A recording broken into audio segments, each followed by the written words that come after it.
You understand the problem. You can see the solution. You've already thought 3 steps ahead, and still, nothing moves. If this keeps happening, psychology has a clear explanation for it, and it has nothing to do with laziness, fear, or a lack of ambition. Research in cognitive psychology shows something counterintuitive. People with higher intelligence often struggle more to initiate action when outcomes are uncertain. Not because they don't care, but because their brains process consequences more deeply than most. If you're someone who sees multiple outcomes at once, who understands what one decision might cost later, who feels the weight of choosing wrong before choosing at all, this isn't a motivation problem, it's a processing problem. From the outside, being stuck looks like procrastination, but psychology separates 2 very different states that often get confused: avoidance and inertia. Avoidance is running away from discomfort. Inertia happens when your system is overloaded with understanding, options, and long-term implications, and can't commit to a single direction. They look the same on the surface. Internally,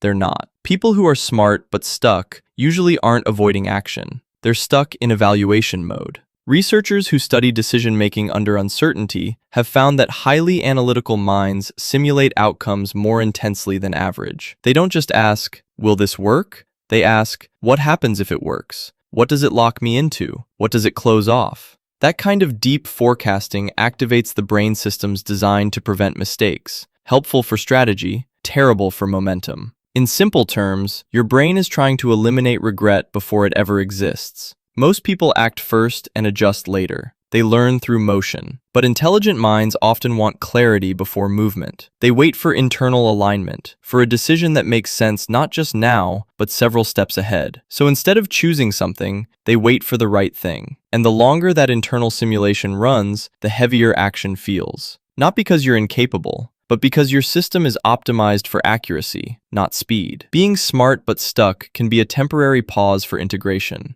Or it can quietly turn into self-protection disguised as preparation. The difference isn't time, it's the result. If thinking leads to clarity or energy, it's working. If it leads to exhaustion or shrinking options, it's looping. Same behavior, very different outcomes. If you're smart but stuck, it often means your mind is built for depth over speed. You hesitate because you see consequences. You slow down because you understand trade-offs. That comes with costs. You may feel behind people who act faster and think later, but when you do move, it's usually with intention and staying power. Most people don't understand this pattern while they're in it. They recognize it later, when they look back and realize the pause wasn't emptiness, it was calibration. The problem was never intelligence, it was permission. Because for certain minds, progress doesn't start with confidence. It starts with internal alignment. And once that clicks, being smart but stuck stops feeling like a flaw and starts looking like a system that simply needed the right conditions to move. If this felt like coming home to a thought you've carried quietly, subscribe. These videos are for moments like this.